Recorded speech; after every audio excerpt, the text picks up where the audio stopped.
Partagez, partagez le direct, partagez-vous toutes et vous tous. Nous allons parler ce soir de la magie au quotidien. Envoyez les cœurs, envoyez les pouces, les j'aime, tout ce que vous pouvez envoyer pour pouvoir garantir une meilleure connexion. Et aussi envoyez aussi à vos amis, à votre famille, aux personnes que vous aimez. Nous allons surtout répondre à beaucoup de questions ce soir. Alors là, je vous parle depuis Paris. Je suis ici à Paris depuis hier. Comme je vous l'ai dit avant-hier, quand je partais le 26, je vous ai dit ok, je serai le 27, le 28 à Paris. Et que je vous reviendrai. Alors me voici donc que je suis devant vous, tenant et parlant sur mes deux pieds. Et je suis ici à Paris, parce que je suis ici en transit. Vous savez que demain, j'irai à Montréal. Donc j'ai fait ici 2 jours, hier le 27 et aujourd'hui le 28. Il fallait que je reçoive les malades, il fallait que je les guérisse, il fallait que je les délivre. Et il fallait aussi que ça soit sanctionné par un stage initiatique sur l'octogone sacré. Et je rappelle que l'octogone sacré, ce sera le sujet du 3e portail du Zoom stage initiatique que je vais faire jeudi le 30 mai à partir de 20h30 en temps universel. 20h30 en temps universel, je serai en direct de Montréal au Canada. Il sera donc à Canada, 16h30 à Montréal. Il sera ici à Paris, 22h30. Il sera donc en Afrique centrale, 21h30. En Afrique de l'Ouest, il sera 20h30. En Angleterre, il sera 21h30, de même qu'en Afrique centrale. Spécial Zoom stage initiatique du Mbamba Répétons sur l'octogone sacré, le 3e portail. Alors, je parlerai donc de l'octogone encore une fois de plus ce soir. Et surtout, je vais répondre à beaucoup de questions.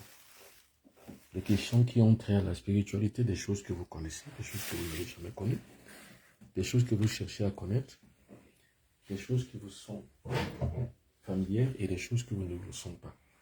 Donc, bref, je parle de spiritualité une fois de plus ce soir. Alors, bonsoir grand maître, merci beaucoup pour tout ce que vous faites pour nous Africains. Merci, c'est mon rôle. Mon rôle social, c'est quoi? C'est de pouvoir positiver. C'est de pouvoir remettre les logiciels, le paradigme socio-spirituel négro-africain. Ça, c'est mon rôle social.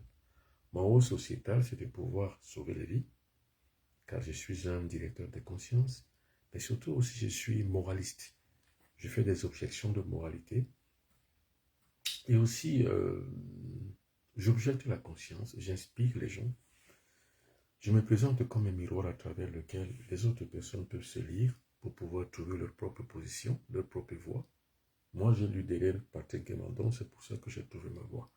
D'autres personnes pourront lire à travers moi pour trouver leur voie. Alors, je vous écoute. Surtout, si vous avez des questions, posez-les.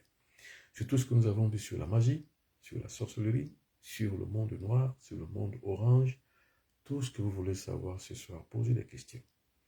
Parce que ce soir, j'intime simplement sur la magie au quotidien. C'est-à-dire, par exemple, comment utiliser la pierre sacrée pour pouvoir convoquer les ancêtres.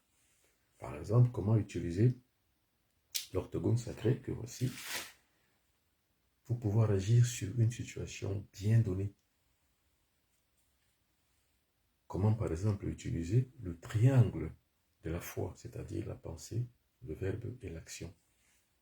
Comment utiliser les 2 théorèmes qui ont été mis en place, que j'ai mis en place moi-même, les théorèmes templiers, la victoire de la volonté sur l'imagination, la PPDA, c'est-à-dire la peur, le doute et le découragement. Comment essayer de créer la voie médiane, c'est-à-dire entre la victoire de la volonté sur l'imagination, donc comment créer une volonté magiquement développée et comment éviter la peur, le doute et le découragement.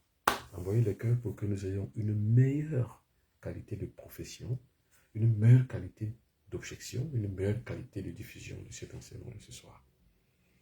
Alors, c'est quoi l'octogone sacré? L'octogone sacré, c'est une figure à 8 côtés qui représente bien qu'elle la symbolique de la sainteté, de la sainteté et surtout de la divinité. On l'appelle la plupart du temps le Saint 8, parce que c'est le chiffre 8. 1, 2, 3, 4, 5, 6, 7, 8. C'est le Saint 8. Et le Saint 8, c'est le Verbe divin. Comment donc créer ce Verbe divin pour agir sur une situation donnée? Sur soi-même, quand on est malade, sur les autres, quand ils sont malades, ou alors sur n'importe quelle situation pour qu'elle nous soit favorable. Par exemple, on veut voyager, par exemple, on veut trouver un emploi, par exemple, on veut trouver une femme, par exemple, on veut rencontrer une femme. Alors, quelqu'un me pose la question, que pensez-vous du français Marc Boom, public, et des propos sur la sortie hors du corps? Il dit qu'il fait des sorties astrales spontanément depuis tout petit. Que voulez-vous que j'y pense? Que je dise que c'est pas vrai?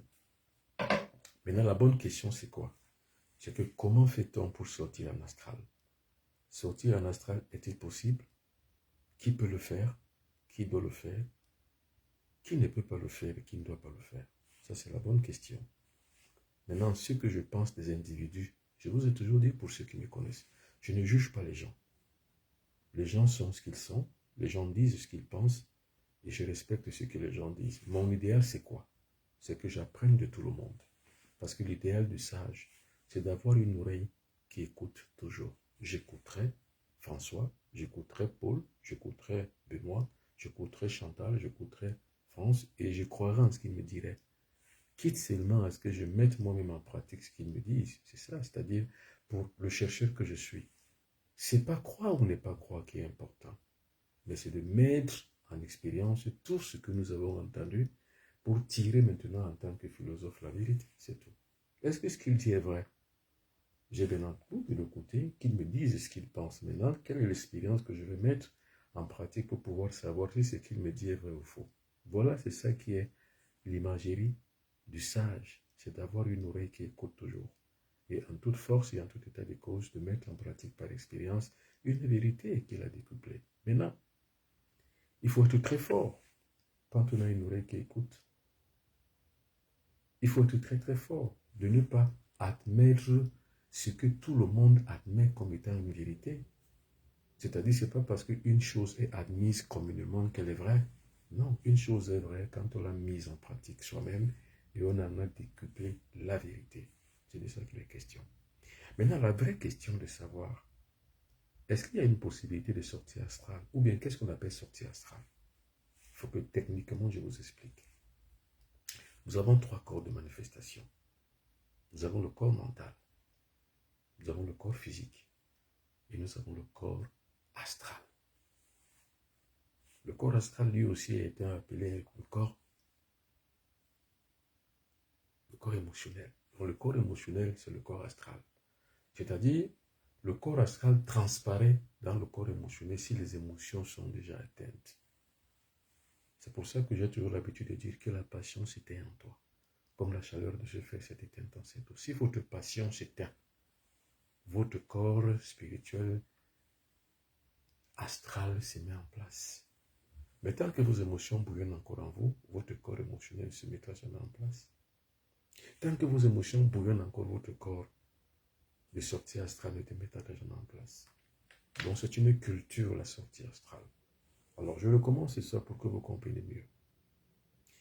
Alors c'est quoi la sortie astrale? La sortie astrale, c'est de pouvoir sortir par le touchement du corps astral. C'est tout. Maintenant nous avons 3 corps de manifestation. Le corps physique, le corps émotionnel, qui est encore appelé le corps astral, et le corps mental. Maintenant, comment on laisse donc transparaître le corps astral à travers le corps émotionnel? C'est par la maîtrise des émotions. Vous avez le corps émotionnel pour les émotions, quand vous êtes impulsif, quand vous avez la colère, quand vous êtes en joie, quand vous êtes... C'est ça le corps émotionnel. Maintenant, comment est-ce qu'on peut laisser transparaître à travers le corps émotionnel, le corps astral, donc le corps qui permet à l'être humain de sortir par son corps astral? Alors, il faut donc maîtriser les émotions. C'est pour ça que je dis la plupart du temps que la chaleur s'éteint en toi comme la passion s'est éteinte dans cette eau. Il faut que la passion s'éteigne. Donc, la culture mystique pour pouvoir avoir une sortie astrale, c'est d'abord de maîtriser ses émotions. Parce que si vous n'avez pas vos émotions maîtrisées, vous aurez peur de sortir astralement. Parce que la peur fait partie du corps émotionnel. Par contre, quand vous éteignez l'émotion qui est en vous, qui bouillonne en vous, qui fait de vous l'être impressionnant, vous allez donc laisser transparaître le corps astral. C'est derrière et grâce à ce corps astral que vous, à volonté, vous allez sortir de votre corps. Vous commencez d'abord par une sortie légère jusqu'au sommet de votre toiture et vous revenez au fur et à mesure. Jusqu'à ce qu'un jour arrive où vous allez transpercer votre toiture, vous vous mettez encore au-dessus de votre toiture, après vous revenez encore. Et vous savez, on ne transperce pas, généralement, on traverse. Parce que le corps astral, c'est un corps, si vous voulez, qui est immatériel. Donc, il peut traverser la porte induite, sans problème. Maintenant, quelle est la personne qui peut le faire? Tout le monde peut le faire. C'est-à-dire, chacun doit sortir de son corps pour aller avoir et apprendre et avoir des connaissances. C'est les causes, c'est le but des sorties astrales. Comment et pourquoi on sort astralement? On se couche sur le dos. On commence d'abord par dépasser le corps onirique. Parce que quand vous dormez la nuit et que vous rêvez, en fait, vous êtes dans le monde onirique. Alors, maintenant, pour la culture de sortie astrale, il faut d'abord commencer par vivre vos rêves à l'état de veille. C'est une culture mentale. La sortie astrale, elle est mentale, en fait. La projection astrale est mentale, c'est-à-dire c'est dans la tête qu'on apprend. Une fois que vous avez donc appris à vivre vos rêves pendant que vous êtes à l'état de veille, ça veut dire que vous pouvez sortir astralement. Donc, il y a 3 phases. La première phase, d'abord, c'est la maîtrise des émotions. Pour maîtriser les émotions, rien de plus facile pour maîtriser les émotions. Il faut simplement avoir une culture templière. Que la passion s'éteigne en toi. Comme la chaleur peut se faire cette éteinte en cette eau. Une fois que vous avez prononcé ça mentalement, vous avez éteint vos émotions. Quand les émotions sont éteintes, le corps astral transparaît. Vous pouvez maintenant aptement sortir de votre corps astral et de pouvoir aller dans l'astral. Ça, c'est la première phase. Donc, la maîtrise de soi. La deuxième phase, c'est quoi? C'est la maîtrise du plan onirique, c'est-à-dire que le plan des rêves, c'est de se coucher, mi-sommeil, mi-veille. Vous vivez vos rêves, en fait. Vous voyez tout ce que vous auriez dû voir quand vous dormiez. Et là, justement, vous avez donc la maîtrise de votre plan mental, mais le plan onirique. Et la troisième phase, maintenant, c'est la sortie. Toujours, il y a des mantras. Ce qu'on appelle les mantras, ce sont les mots sacrés. Ça dépend. Les mots sacrés peuvent être dits en sa langue naturelle, en sa langue nationale, par exemple, comme au Cameroun, en anglais, en français, ou en d'autres langues qu'on connaît. On lance les mots sacrés. Ce sont ces mots sacrés qui sont dans le paravent, qui permettent qu'on puisse alors échapper de son corps naturel et de pouvoir entrer dans le corps astral pour pouvoir y arriver. Ça, c'est une méthodologie que l'être humain utilise pour pouvoir sortir par lui-même. Et la troisième phase, c'est quoi? C'est qu'on s'initie maintenant, ou alors on fait ce qu'on appelle des expériences de sortie. Ça, c'est la troisième phase. Quand vous avez déjà dépassé le plan onirique, donc le plan des rêves, la troisième phase maintenant, c'est de pouvoir sortir expérimentalement de votre corps. Être au-dessus de votre corps physique, qui est couché sur le lit, vous le regardez. Vous arrivez jusqu'à la toiture, donc jusqu'au plafond. Mais vous ne sortez pas, vous ne dépassez pas le plafond. Après, vous revenez. Vous allez faire ça peut-être plusieurs jours, plusieurs semaines, pourquoi pas, plusieurs mois. L'essentiel, c'est quoi? C'est de vaincre justement la difficulté de ces sorties, de cette projection, au moins à ce premier stade. Et maintenant, le deuxième stade, c'est quoi? C'est que vous dépassez votre plafond.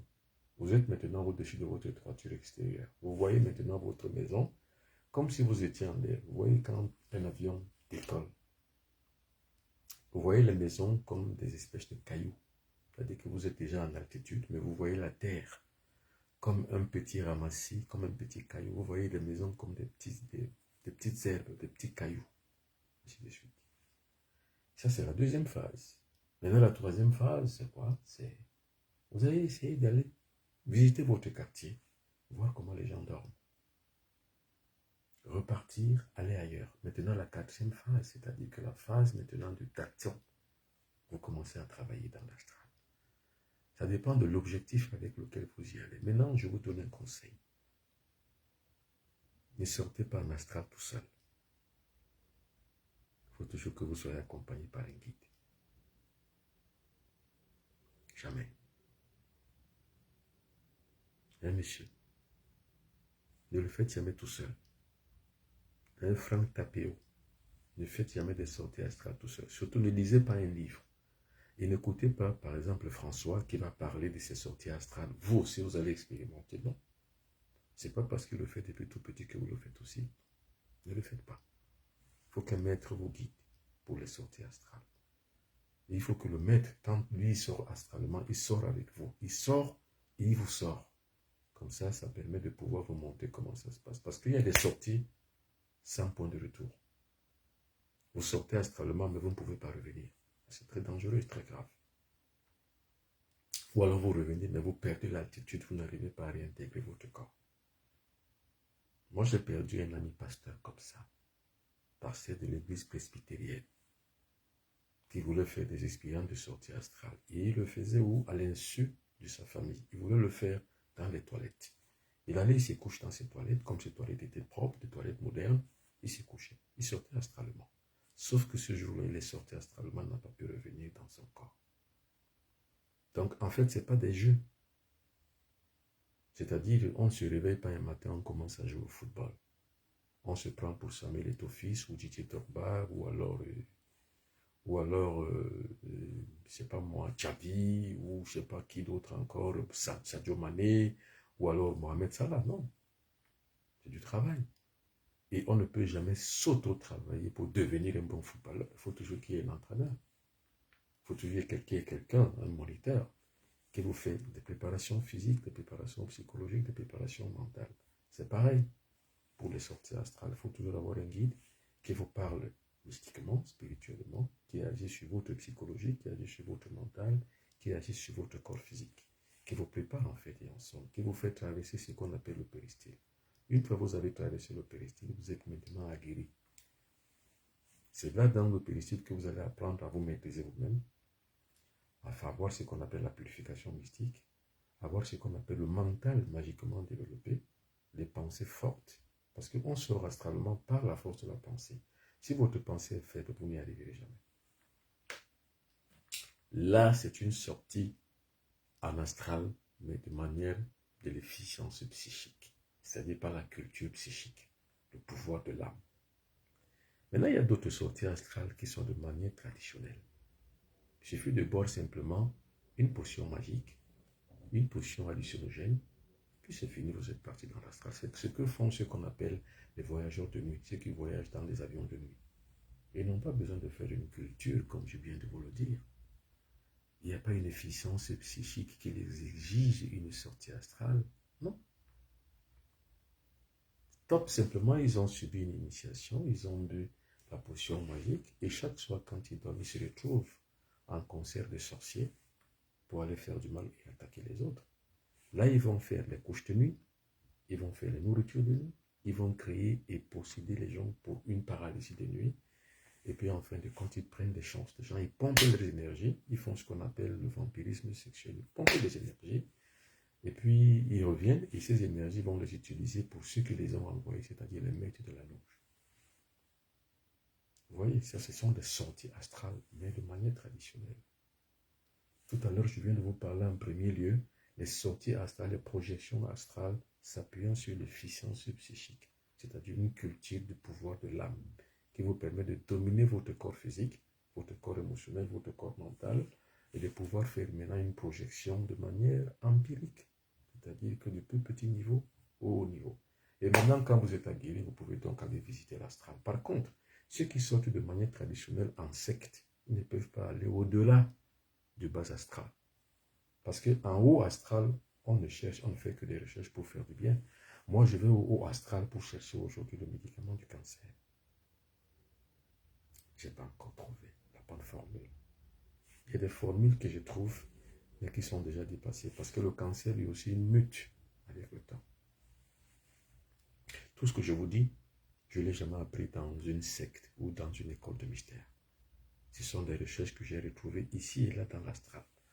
Et la dernière trouvaille que j'ai trouvée dans le monde astral, c'était le monde orange, le monde orange et le monde noir. Et puis maintenant, la dernière trouvaille était le génie que j'ai créé moi-même. C'était le génie de Tol. C'est ça qu'on trouve en astral. En fonction des degrés d'émancipation spirituelle, en fonction du niveau intellectuel, en fonction du niveau de projection, qu'on arrive à aller au haut astral, ou au moyen astral, ou au bas astral. Mais moi, le service que je donne aux autres, par exemple, demain, c'est ce que je vais faire à partir de 21h à Montréal, avec les disciples de Assa Academy de Montréal. C'est de leur parler de spiritualité, mais de projection astrale, afin qu'ils puissent encore avancer. Comme ça, une fois vous avez commencé par projeter astralement, à rentrer dans le concert des nations mystiques et spirituelles, vous êtes déjà élevé spirituellement. Vous avez atteint ce qu'on appelle l'illumination spirituelle. Je le répète, ne tentez pas de faire les expériences de sortie astrale tout seul. N'allez pas lire un livre de sortie astrale. Vous voulez le faire vous aussi. Non, ne le faites pas. Il faut que vous soyez toujours accompagné d'un maître. C'est ce maître donc là qui va vous aider, step by step, pas à pas, pour pouvoir sortir de votre corps. J'espère que vous comprenez. Est-ce qu'il y a encore d'autres questions? Alors bonsoir, s'il vous plaît, comment est-ce que le mauvais argent peut entraîner la mort? Par exemple, toutes les personnes qui vous disent venez faire un pacte. Alors, par exemple, toutes les personnes qui sont tentées d'aller faire des pactes afin de pouvoir gagner de l'argent. Il y a un jeune garçon qui a mis ma patience à rude épreuve, qui est parti du nord du Cameroun pour venir me rencontrer à Douala, un jeune Camerounais. Soit disant qu'il veut être riche dans sa vie, quitte même avant de son père ou sa mère. Il le voulait bien. Ça, par exemple, cet argent, c'est un argent sale. C'est un argent qui finira par vous détruire. C'est le mauvais argent, comme vous dites, c'est l'argent sale. Le fait de pouvoir gagner beaucoup d'argent, mais sur le sang de ses parents ou sur le sang des autres. C'est-à-dire vous versez du sang humain pour pouvoir avoir beaucoup d'argent. C'est anormal, c'est vicieux, c'est maléfique. Et ça entraîne la mort parce qu'en fin de compte, vous allez payer de votre vie. Alors, beaucoup d'artistes sont tombés sur ce point-là. Ils sont tombés dans ce traquenard. Beaucoup d'artistes, beaucoup de footballeurs aussi. La plupart des footballeurs qui ont brillé, je ne dis pas tous, hein, attention, je ne dis pas tous. Je dis certains footballeurs qui ont brillé ont procédé par les pactes sataniques. Certains riches aussi, certains hommes d'affaires, je ne dis pas tous. Il y a des bons hommes d'affaires qui ont travaillé leur vie et ils ont gagné justement beaucoup d'argent parce qu'ils ont beaucoup travaillé. Mais certains d'entre eux, un peu plus véreux et moins malins, qui se sont livrés justement à des pactes sataniques, finalement ont trouvé la mort avant le temps. Parce qu'il y a 3 catégories de pactes sataniques. Le premier pacte d'abord, c'est que quoi? Vous devenez riche à un certain niveau et après vous perdez tout. Ça, on appelle ça le pacte mineur en fait. Vous avez de l'argent, mais sauf que vous n'en faites rien. Tout ce que vous allez dépenser, finalement, vous ne faites rien. Alors, quand vous voyez quelqu'un qui a beaucoup d'argent, mais qui n'arrive à rien faire avec cet argent, c'est qu'il a signé un pacte. Pas tous, je dis bien pas tous, mais certains de ces gens-là qui font des choses, qui veulent réaliser des choses avec l'argent, toutes choses qu'ils font, toute réalisation qu'ils veulent faire, ça ne marche pas. À 80% de leur argent est sale. Ils ont signé un pacte pour l'avoir. Ils n'arrivent à rien faire avec cet argent. Et après, l'argent est fini. Ils n'ont plus rien. Ce genre de personnes ont signé ce qu'on appelle les pactes mineurs. Ces genre de personnes ont vendu peut-être un doigt, un œil, un pied, un bras ou autre chose. Ce sont les pactes mineurs d'argent. Le pacte moyen, c'est quoi? C'est que vous avez de l'argent et vous pouvez vendre quelqu'un, c'est-à-dire vous donner à la place de l'argent en compensation votre enfant, votre femme, votre frère, votre voisin, votre petit frère, votre grand frère. Ça, c'est le pacte moyen. À ce moment, donc, la compensation est faite par la mort d'un de vos proches que vous avez précédé afin de pouvoir recevoir en retour de l'argent. C'est ça qu'on appelle au Cameroun le famla, c'est-à-dire le pacte satanique moyen. Maintenant, le pacte satanique supérieur, c'est quoi? C'est que vous voulez le succès, par exemple. Vous signez un pacte avec le diable. Vous le parlez comme je vous parle. Vous signez, mais en lettres de sang, vous signez. Sauf que dans ce cas-là, dans ce pacte, il vous donne tout. Vous réussissez à tout faire. Mais arrivé à échéance, vous devez payer de votre vie. Alors là, c'est la réponse que j'apporte au jeune, à la personne qui vient de me poser la question. Le mauvais argent peut-il t'entraîner à perdre la mort? C'est ce qu'il veut dire. Ben oui, bien sûr. L'argent qu'on le met, et après tu commences la maladie au point de mourir. Ben oui, ce sont des argents sales. Tu t'as dit cet argent est travaillé. Maintenant, il y a également une autre forme de type d'argent qu'on vous remet, un argent bien travaillé. C'est-à-dire cet argent-là tire en vous un substrat énergétique. C'est pour ça que quand on vous vide de cette énergie, vous tombez malade. C'est pour ça que faites attention à l'argent qu'on vous donne. La plupart du temps, quand quelqu'un vous amène à sa tontine, où il doit recevoir l'argent, dès qu'il reçoit l'argent, il le met, ou bien il ne le tire pas. Il demande qu'on vous le remette en main propre. Faites attention. Cet argent risque de vous emporter. Alors pour toutes les jeunes filles aujourd'hui qui sont avides d'argent, même les jeunes garçons qui sont avides d'argent, vendent leur corps, c'est-à-dire se livrent à des pratiques sexuelles d'un autre temps, peu orthodoxes. Ils arrivent la plupart du temps à avoir un argent sale, l'argent, mais qui va les traîner à la maladie, à la mort, parce que la plupart du temps, ceux qui vous donnent cet argent, vous croyez le gagner gratuitement et facilement. Généralement, cet argent est travaillé. Vous savez, l'argent, c'est le diable. Il y a une culture de l'argent, il y a un culte d'argent. Je vous en ai parlé la fois dernière, quand je parlais de la richesse. Qu'est-ce qui donne la richesse? C'est les idées, les bonnes idées. Et que produisent les bonnes idées? C'est des bonnes réalisations. Et les bonnes réalisations se font avec la performance. Et quand la performance précède une activité, ben vous réussissez. Il n'y a pas de magie à cela.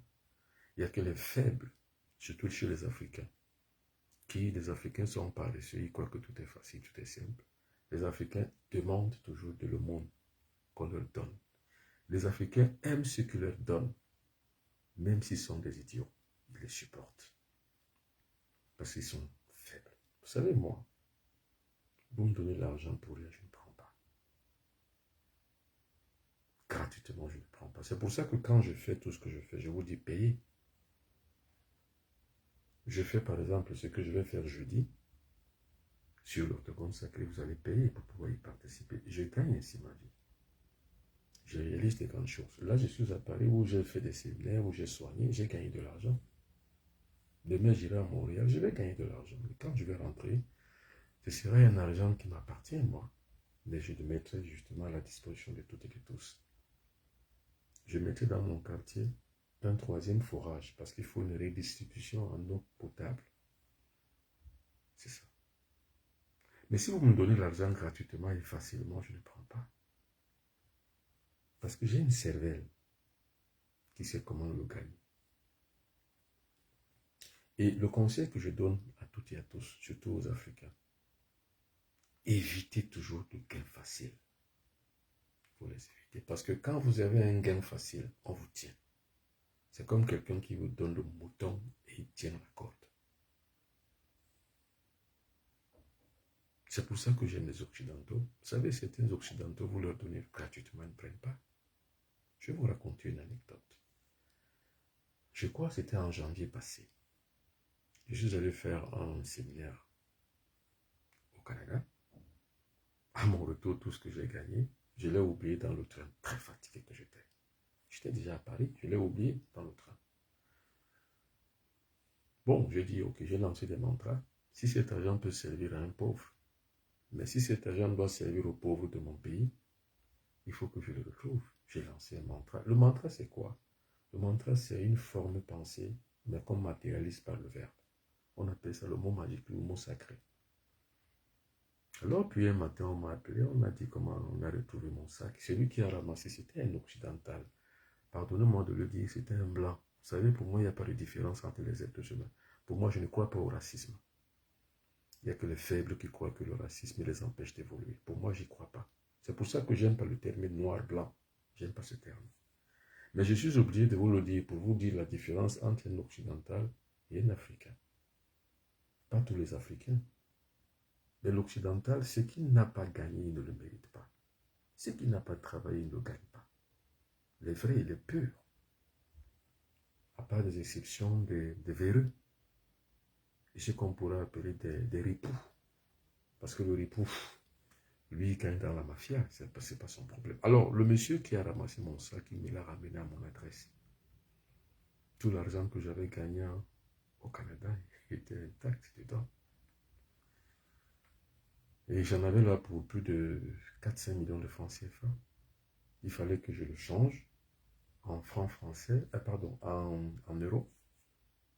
Et afin que je puisse maintenant, justement, de manière légale, hein, le transférer par une agence de transfert pour que j'aille le récupérer dans le Cameroun. Quand le gars a pris ça, j'avais déjà fait le change. Il m'a cherché, il m'a ramené tout. J'ai voulu lui donner même 200 euros, il a refusé.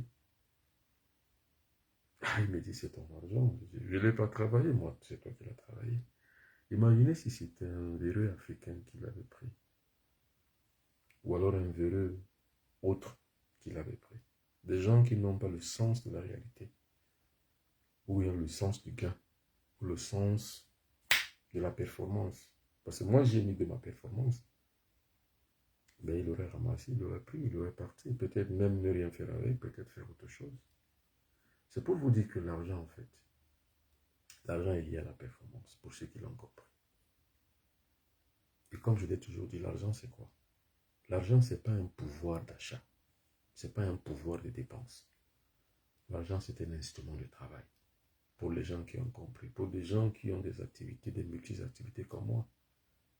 Moi, l'argent, c'est pas que je dépense pour des grands habits, pour des grandes chaussures, pour des grands ceci, pour aller en boîte de nuit, pour culbuter toutes les femmes que je rencontre en route. Pour moi, l'argent, c'est un instrument de travail. C'est comme une pelle, c'est comme une trielle, c'est comme une brouette, c'est comme une houe, c'est comme une maquette. C'est un instrument de travail. C'est tout. Ça permet de travailler, d'avancer, c'est tout. Maintenant, le but de l'argent, c'est quoi? C'est de le reproduire, c'est de produire de l'argent, en fait. Quand vous voyez quelqu'un qui a l'argent, ne le produit pas. Ce qui n'en connaît, il n'en sait rien. C'est que son argent n'est pas un argent qui est lié à sa performance. Parce que pour celui qui gagne de l'argent en travaillant, il ne le dépense pas n'importe comment. Et il ne le donne pas n'importe comment. Surtout aux mauvaises mains. La richesse, c'est quoi? La richesse, c'est la production. C'est tout. Mais une bonne production, bonne, bien pensée. C'est ce qu'on appelle la production économique. C'est ça la richesse. Hein? Parce que de cette production économique, nous avons donc ce qu'on appelle la hausse des recettes. Vous produisez bien, vous avez une hausse des recettes. Vous produisez mal, vous avez une baisse des recettes. Mais également, quand vous allez donc, vous voulez donc privilégier la hausse des recettes, vous baissez les dépenses. Donc, vous ne dépensez pas beaucoup. Les grands hommes d'affaires ne dépensent pas beaucoup. Parce qu'ils savent ce qu'on appelle l'argent. Maintenant, ce sont des petits hommes d'affaires qui dépensent beaucoup et finalement échouent.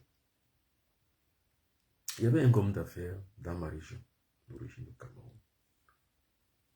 On lui avait donné un prêt non remboursable par le gouvernement camerounais. Parce que le gouvernement camerounais de l'époque voulait créer les premiers hommes d'affaires camerounais. On lui a donné beaucoup d'argent. Environ 500 millions de francs CFA. À l'époque, il y avait donc un programme national qui s'est appelé développement autocentré. C'est-à-dire, on vous donne de l'argent, vous développez votre région, vous créez des entreprises, vous luttez contre la pauvreté dans votre région d'origine. C'était le développement autocentré. Donc, dans un programme qu'on lui a donné 500 millions de francs CFA. Vous savez, il allait faire des affaires en hélicoptère. Vous savez combien coûte un hélicoptère par jour? Et il allait faire une semaine en affaires louant un hélicoptère. Donc, les recettes étaient en deçà des dépenses. Donc, il y avait hausse des dépenses et baisse des recettes. Les grands hommes d'affaires qui le voyaient faire ont dit qu'on ne lui donne même pas 5 ans. Avant même 5 ans, 2-3 ans après, il a fait faillite. Il ne savait pas que l'argent, c'est son instrument de travail. Pour lui, l'argent, c'était un moyen de dépense et un moyen surtout d'engourdissement de sa personnalité. C'est-à-dire de mettre en avant et auparavant sa personnalité. Donc faites attention. L'argent est lié à la performance. Un argent que vous gagnez sans performance, c'est un mauvais argent. C'est lui qui va vous traîner à la mort. Vous savez, la vie, comme on dit, la vie, ce n'est pas un jeu.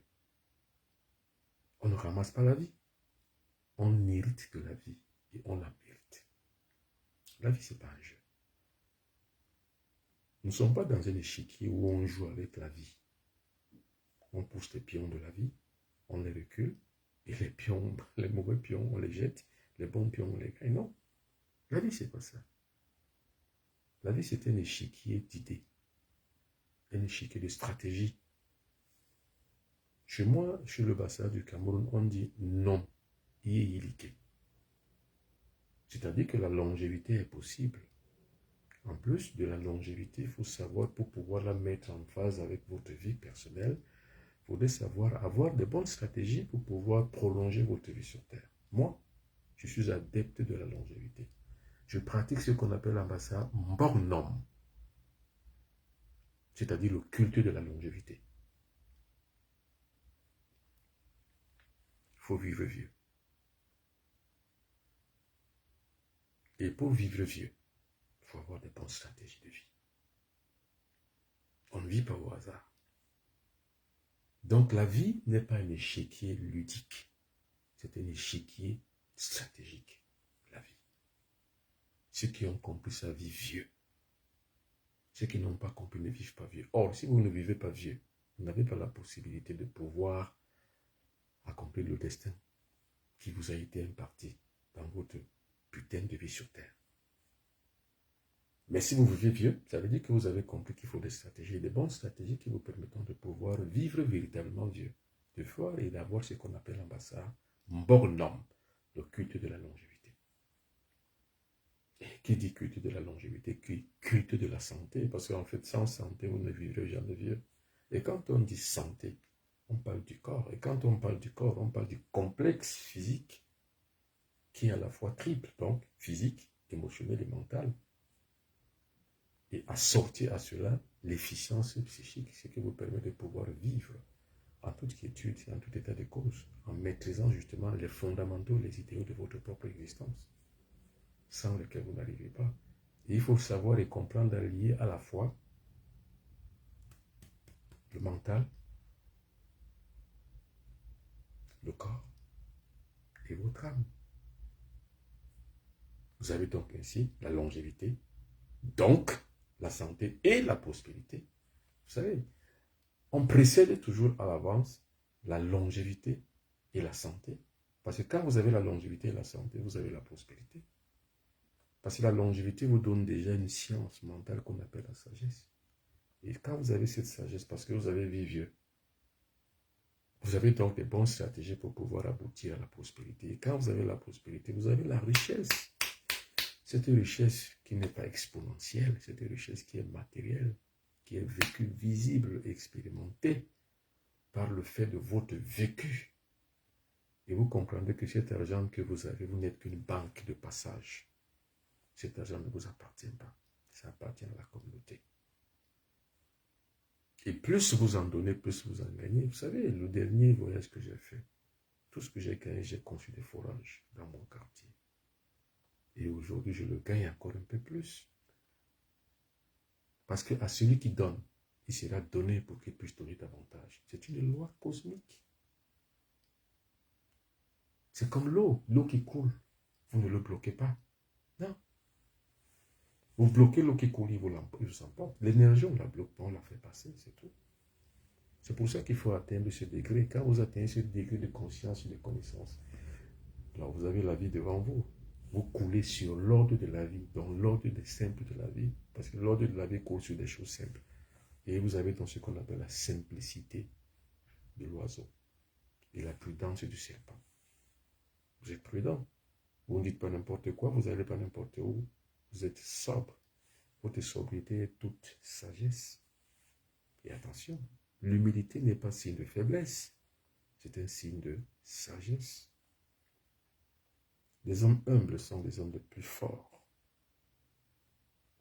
C'est-à-dire l'humilité ne présage pas la faiblesse. Tout au contraire, l'humilité, derrière elle, se cache la puissance et la force. On n'en peut douter. Et les forts ne sont pas des tintamarres. Ils ne teintent pas le cerveau des autres avec un égo subdimensionné. Le fort, c'est le humble. Le riche, c'est le pauvre. Il faut juste comprendre le métaphore. Le riche, c'est le pauvre. Le grand, c'est le petit. Le fort, c'est le faible. L'humble, c'est le sage. C'est tout. C'est ça qu'on appelle les principes templiers. Les préceptes mystiques.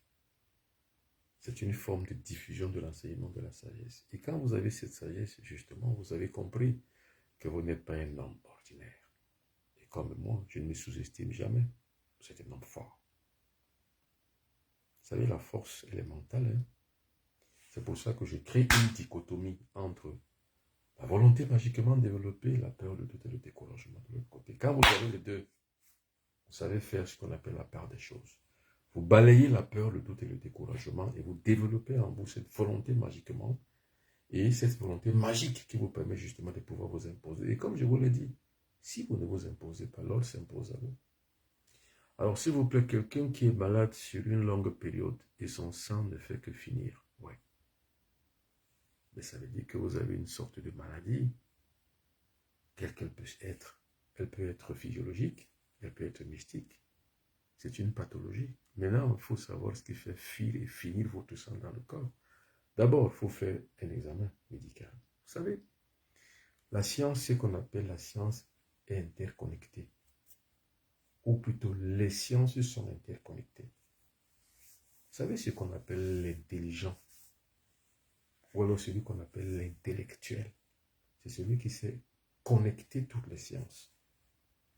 Vous me le demandez à moi, soit disant que vous vous adressez à un mystique pour que je vous donne une réponse mystique. Mais là, je vous donne une réponse scientifique. Faites d'abord un examen. Maintenant, à l'issue de cet examen, dites-moi ce qu'on a vu sur votre corps. C'est-à-dire, à l'issue de ça, donc maintenant, je vais faire un check. Un check maintenant, soit par la cartomancie, soit par la géomancie, soit par la nécromancie, soit par la l'hydromancie. Je trouverai exactement, soit par la magnétothérapie, je trouverai exactement ce qui n'aura pas fort dans vous. Et là, je pourrai donc vous répondre. Quelle est la maladie que vous avez? Avec votre date de naissance, lieu de naissance, je vous dirai quelle aura vous avez et quel type de maladie vous pouvez avoir dans votre corps.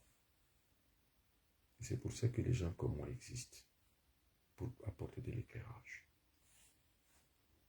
Alors une autre question. Chef, tout le monde peut s'initier. Ben oui. Ben oui, moi je suis tout le monde. Maintenant, est-ce que tout le monde peut tenter se mettre à la disposition de l'initiation? Pas sûr.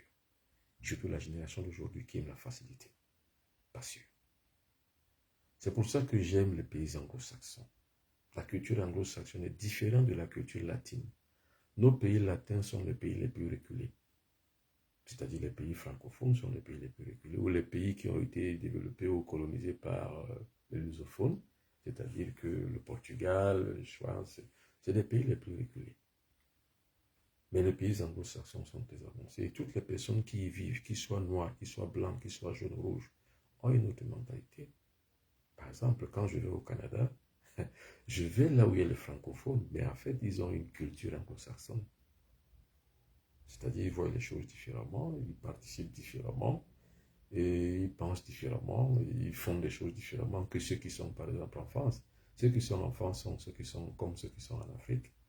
C'est-à-dire, ils ont une vision très écourtée des choses, une vision très à court-termiste des choses. Par contre, les gens qui vivent dans des pays anglo-saxons ont des visions très longitudinales et surtout des visions assez poussées pour voir des choses différemment. C'est avec joie que je vais la plupart du temps donner des cours à Montréal, au Canada, avec les gens qui sont là-bas. Bien préparés, bien structurés, bien les pieds sur terre. Mentalement, même quand les gens échangent avec vous, il y a une différence avec ce qu'on rencontre dans les pays latins. Tout le monde peut-il avoir la possibilité de pouvoir vraiment se donner à cœur joie pour s'initier? Pas c'est sûr. Parce que les gens aiment beaucoup la facilité. Alors, Bombok, comment s'élever et avoir les faveurs? Non, vous ne vous élevez pas pour avoir les faveurs, vous méritez les faveurs en fait. Vous savez, j'ai une autre vision de la spiritualité. Pour moi, la spiritualité, ce n'est pas améliorer sa vie. Vous savez, des gens viennent me dire, voilà, moi je vais m'initier parce que j'ai une situation très compliquée, très difficile dans ma vie. Je veux changer ma vie, je veux avoir beaucoup de moyens, donc je veux m'initier. Non, on ne s'initie pas pour avoir les moyens. On mérite les moyens qu'on doit avoir. Vous savez, moi, je vous dis la vérité, je ne vous mentirai jamais. Vous avez l'argent que vous méritez. Si vous ne le méritez pas, vous allez faire des pactes pour l'avoir. Et quand vous l'avez, vous payerez soit de la vie d'un des vôtres, soit de votre propre vie. Moi, si je ne gagne pas votre argent, vous me le donnez, je ne fais pas un service pour lequel vous me l'avez donné, je vous le rembourse. Je suis comme ça. Parce que j'ai appris à gagner ce que je mérite. Quand je ne le mérite pas, je le rembourse. Ah ben oui, c'est comme ça. Maintenant, quand je le gagne et que je le mérite, je le mets dans ma poche. Je le confine dans un espace qu'on appelle la banque, qui permettra de pouvoir le rajouter, le reproduire ou alors l'investir dans une activité. Sans compter maintenant qu'une partie va aller aux personnes les plus fragiles que je connaisse. Mais les personnes qui ont les 2 pieds, 2 yeux, 2 bras, mon argent ne va pas vers eux. Ceux qui me le demandent, à cœur joie, je leur dis, non, gagnez-le. Pourtant, vous avez une tête, créez des idées, apportez-moi un projet, je vais le financer pour vous aider. Surtout si je vois que c'est un projet sérieux. Je ne vous remettrai jamais de l'argent, je le financerai à distance. Parce que l'argent, ce n'est pas un pouvoir de dépense ni un pouvoir d'achat. Non, sinon on achèterait tout. L'argent, c'est un instrument de travail. Encore faut-il lui donner maintenant une bonne orientation et bien le gagner. L'argent se gagne avec la performance, pas avec l'intention. Alors, se lever à avoir des faveurs, vous ne pouvez pas. Vous lever à avoir des faveurs. Les faveurs, vous les gagnez parce que vous les méritez. Je voudrais avoir une astuce pour un lavage de déblocage. Vous voyez, ça c'est africain, les astuces. C'est très africain. Je vous ai dit, le jour où je vous donne une astuce, c'est que ce n'est pas moi. Vous voyez, quand vous allez regarder sur une page Facebook ou page TikTok, je ne sais pas quelle page, vous voyez que le Bobo Benabiton donne une astuce, c'est que ce n'est pas moi, c'est que c'est un arnaqueur. Vous savez, il y a tellement d'astuces sur les réseaux sociaux que je n'ai même pas besoin de vous les donner. Il y en a tellement plein. Mais je n'ai pas la même vision des choses. Pour moi, on mérite ce qu'on a. Pour moi, un blocage ne peut pas empêcher l'individu d'avancer dans sa vie. Parce que le blocage, j'en ai connu. Mais si je me suis débloqué, ce n'est pas parce que j'ai fait une astuce. Non. Parce que j'ai travaillé dur. Très dur. Très, très dur pour arriver au niveau où je suis. Très, très dur. Sans triche. Sans brûler les étapes. Donc, ne me demandez pas une astuce. Alors, cherchez à travailler, cherchez à créer votre propre destin. Parce que vous savez, l'homme est son propre créateur. Dieu a fait le monde, Dieu a fait l'homme, mais c'est à l'homme de se créer. Attention, je répète ça, c'est très important. Si vous n'avez pas bien saisi et cerner la chose, c'est très grave pour vous. Dieu a fait le monde, c'est à nous de le transformer. Dieu a fait le monde, c'est à nous de le créer. Dieu a fait l'homme, c'est à l'homme de se créer. C'est à l'homme de se transformer. Dieu ne te transformera jamais, Dieu ne te créera jamais. Vous savez, il y a donc une autre vision ou alors une autre conception sur justement la création. La création, selon les doctrines religieuses, c'est quoi? C'est que Dieu a créé la terre, les eaux, et le 6e jour, il a créé l'homme, le 7e jour, il s'est reposé. Ça, c'est une conception toute religieuse. Mais vous savez, une conception templière, c'est pas ça. L'homme s'est créé lui-même.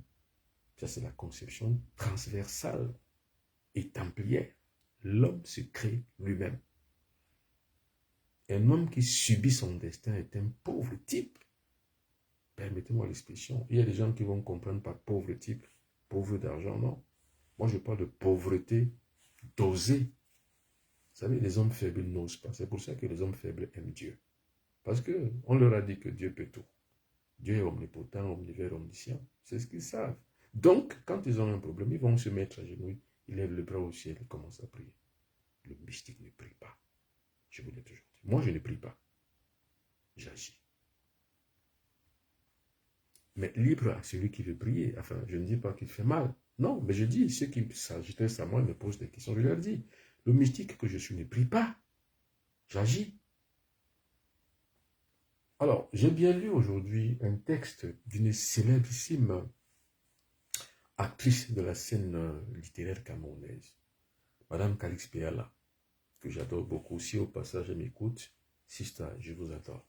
Elle a dit, quand vous voyez un peuple parler de foot, parler de sexe, parler de croyance, de Dieu, de foi, il ne se développera jamais. Elle a raison. Merci Sista de l'avoir dit. Elle a raison, Calix Biala.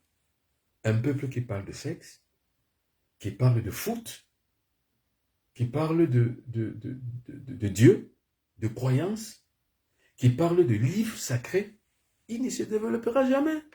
Le foot n'a jamais développé un pays. Le sexe ne le fera jamais. La religion ne développera jamais un pays. La religion adombre un pays et le détruit. Imaginez aujourd'hui, par exemple, dans nos pays africains, combien d'églises, combien de religions, combien de religions s'amoncellent-elles dans nos contrées africaines?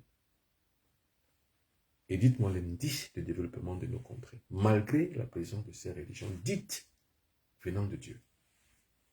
Nul, nullissime. Alors, je ne prie pas, j'agis. Prie si tu veux, n'agis pas, parce que Dieu va agir à ta place. Vous savez, en pays bêtis du Cameroun, on dit minalmi, c'est-à-dire ce sont les mensonges. C'est des chimères. Dieu ne peut rien pour toi. C'est toi et toi seul qui peux tout pour toi. La Chine parle-t-elle de foot? Non. Est-elle dans le conseil des grandes nations de foot? Non. Parle-t-elle de religion? Non. L'Inde parle-t-elle de religion? Non. En Asie, est-ce qu'on parle de foot? Non. On s'amuse. Le foot, c'est pour s'amuser, c'est pour se délecter un dimanche. Le chinois, le richissime chinois, croise ses pieds sur sa télé, croise ses bras et parle de foot. Les gens déchaînent des passions dans nos pays, uniquement pour le foot. Des camps se créent, et des êtres humains se parlent. Ils parlent de foot à longueur de journée, comme si c'était une panacée. Mais en fait, le foot ne développe pas un pays. C'est un fleuron simplement médiatique, et un fleuron qui gémit dans le sillage du confort des gens qui ont réussi leur vie. Ils vont regarder un match de foot pour se délecter, non pas pour déchaîner une passion. La religion développe-t-elle un pays? Non. Sinon, Kinshasa serait développé. Sinon, l'Afrique tout entière serait développée, puisque le champion du monde, ou bien la championne du monde des religions, des églises, et de tout ce qui est comme croyance, c'est l'Afrique. Hein? C'est la championne du monde. Et des religions qui s'amoncellent en Afrique ne sont pas les religions africaines. Paradoxe, c'est paradoxe. Résultat, fin de course, les Occidentaux qui amènent leur religion disent que vous êtes un pays pauvre, alors que vous êtes riche. La religion ne développe personne. Merci Calix Biala. Alors, sur les chiffres qui se répètent, ça ne veut rien dire. L'Occident chrétien s'est pourtant bien développé comme les pays musulmans du Golfe, bien sûr, mais l'Afrique doit se développer différemment avec ses savoirs endogènes. C'est ce que ça veut dire. Alors, quelqu'un d'autre me pose une question. J'ai dit je réponds plus aux questions ce soir en développant la thématique. Rien ne va de soi, rien n'est donné, tout est construit. Merci beaucoup de l'avoir pensé. Aide-toi et le ciel t'aidera, bien sûr. Cette histoire de football chauffe actuellement au Cameroun avec des batailles. L'histoire des batailles de football qui chauffe actuellement au Cameroun, ça fait rigoler les têtes bien pensantes. En fait, ça, c'est une distraction, en fait. C'est une distraction. Au finish, rien ne sera vainqueur. Au finish, rien ne pourra donner quoi que ce soit. Ça ne donne pas du travail. Personne, rien. Ça ne lutte pas contre la pauvreté. Ça ne développe pas le sillage socio-culturel d'un pays, le football. Rien. C'est une distraction, c'est un jeu. Maintenant, un État bien pensant l'utilise simplement comme fleuron médiatique. Comme par exemple en 1990, quand le Cameroun gagne l'Argentine, devant le monde entier, champion du monde entier, c'était un véritable fleuron pour la diplomatie camerounaise. Ou quand le Cameroun a gagné ses cannes, ça c'est un fleuron. Mais le reste, ça n'ouvre pas les écoles. Dans quel pays le Cameroun, dans quel pays africain le football a développé un secteur? Dans aucun. Alors, donc, ça ne doit pas déchaîner les passions, le football, ça doit distraire le peuple, c'est tout. C'est-à-dire, le peuple se distrait parce qu'il a déjà trop travaillé et il s'amorce à cela. Donc, faites attention. Alors, ça déchaîne des passions, et quand les passions se déchaînent, qu'il y ait une division entre les peuples, cela désunit la cohésion nationale et sociale.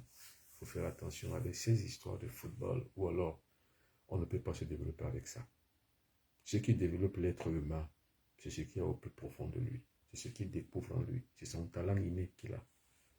Ce bon talent qu'il a en lui, qu'il doit développer pour pouvoir asseoir maintenant sa propre destinée. Cette destinée qui pourra aussi être utile pour les générations futures. On ne travaille pas pour soi, on travaille pour les générations futures. On construit le futur avec l'avenir, mais avec des talents combinés. On construit le futur d'une nation, d'un peuple, d'une civilisation. C'est ce qu'il faut en Afrique. Pas des querelles ou des guerres intestines qui font que diviser. Le foot, comme la religion, divise. Ça divise. Plutôt que ça crée une cohésion, ça divise. Parce qu'en fait, c'est l'opium. Le peuple abahi, abasourdi, dégagé, dénué, se délecte en s'abreuvant devant le foot, qui n'est qu'un chemin mental diviseur, qui n'est qu'un théorème alarmiste qui démontre qu'un peuple ne peut pas se développer quand il est enchaîné dans ce déchaînement de passion qui est autour du foot. Cela est très dangereux et très grave. Maintenant, ce qu'il faut pour un peuple, c'est de pouvoir, comme je l'ai dit la plupart du temps, créer une ligne de défense. Une ligne de défense qui va permettre à ce peuple de pouvoir vivre de son propre conscient, c'est-à-dire que de son propre quotient. C'est ce quotient qui est sa valeur intrinsèque, sa valeur imminente, sa valeur ajoutée, celle qui lui permet de pouvoir vivre et exister en tant que peuple. C'est de ça qu'il est question. Alors, je rappelle donc mon actualité. Demain, je m'en vais pour Montréal. Montréal, c'est justement dans le Québec, au Canada. J'y vais pour 29, pour 5 jours. Parce que le 5e jour, je reviens à Paris. Et après Paris, je repars à Douala. Je suis à Douala le 6 octobre. Pardon, le 6 juin. Je suis à Douala au Cameroun. Alors, pour toutes les personnes qui veulent me rencontrer au Canada, écrivez-moi sur benoît.piton@gmail.com. Ou alors, vous arrivez simplement à m'avoir sur mes numéros de téléphone. J'ai écrit ces numéros de téléphone ici sur la description de ce soir. J'ai écrit. Donc, c'est à vous maintenant de poser des questions ou alors de pouvoir prendre rendez-vous pour me rencontrer à Montréal. Alors, j'aime bien tout ce que les gens ont écrit.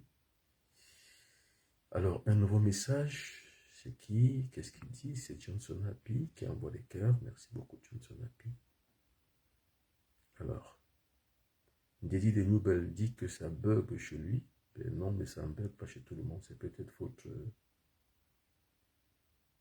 Alors, bien compris, maître. Respect à vos maîtres. Merci pour ces éclaircissements. Alors, merci beaucoup à vous toutes et à vous tous.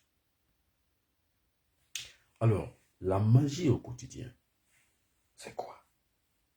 C'est-à-dire comment réussir à servir au quotidien en utilisant les forces de la nature. Et n'ayez pas peur du mot magie.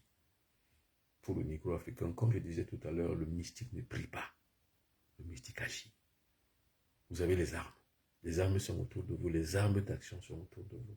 Vous n'avez qu'à les utiliser. Ces armes sont les énergies de la nature. Quand on dit que vos ancêtres étaient en contact direct avec la nature, mais ils utilisaient les énergies de la nature pour agir. C'est ça qui a fait d'eux, jusqu'à aujourd'hui, la civilisation la plus ancienne, la civilisation la mieux lotie. Mais pourquoi vous, aujourd'hui, vous ne vous délectez pas des mêmes énergies? C'est ce que moi je fais. C'est ce que moi j'agis. Je les utilise pour pouvoir agir. Donc, utilisez-les. Donc, c'est ça qu'on appelle la magie au quotidien. Qu'est-ce qu'il faut faire au quotidien pour pouvoir avancer dans sa vie? Alors, n'oubliez pas, pour l'octogone sacré, jeudi, après-demain, ce sera en direct de Montréal. Alors, pour pouvoir y participer, demandez le lien. Regardez ce qui est écrit ici à la description. 00237 677 24 67 96. Écrivez-moi sur WhatsApp pour pouvoir recevoir le lien. Ou alors au 00237 6 41 57 65 11. C'est écrit sur la description de cette apparition de ce soir. C'est écrit.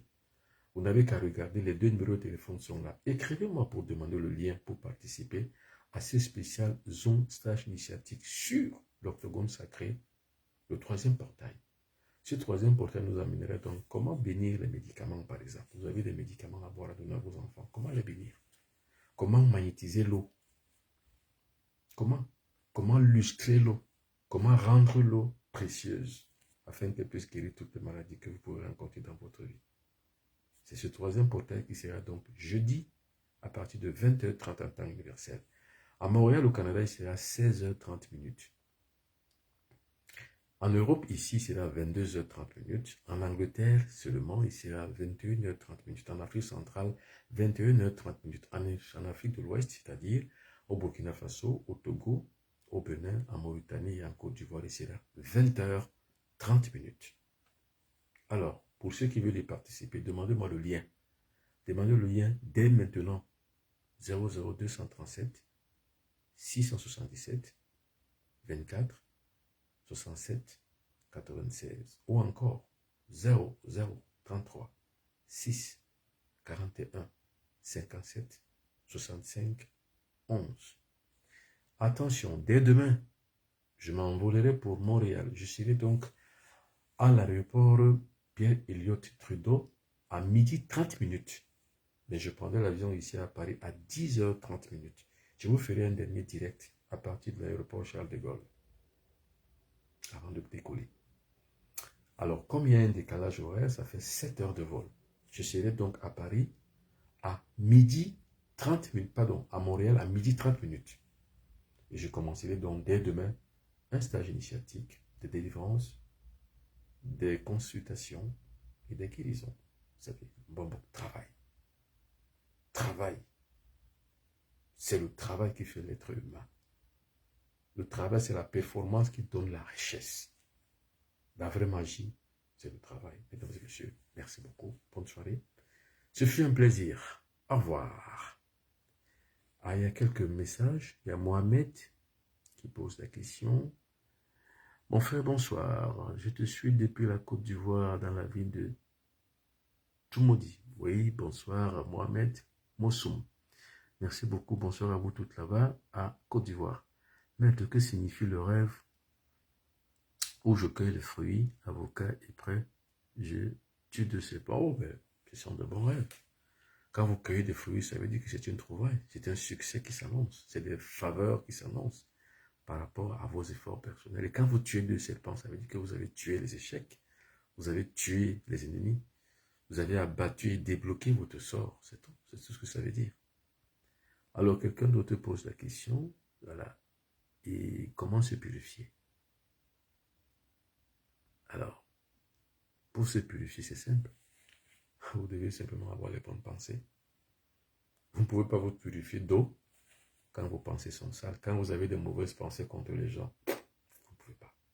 Il faut avoir de belles pensées. Il faut calmer les émotions. Vous ne pouvez pas insulter les gens, vous ne pouvez pas dénigrer les gens, vous ne pouvez pas avoir la colère contre les gens, vous ne pouvez pas jalouser les autres et croire que vous allez vous purifier. Non, vous créez votre propre enfer quand vous avez de mauvaises pensées contre les autres.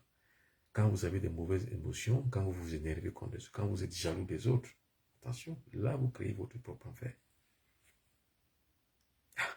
Il y a Mohamed qui me dit vraiment, mon frère, j'ai pas bien compris, Mohamed, voilà, quand on rêve qu'on est toute nue, ça veut dire que vous êtes dénué de tout sens et que votre vie est à nu, c'est tout.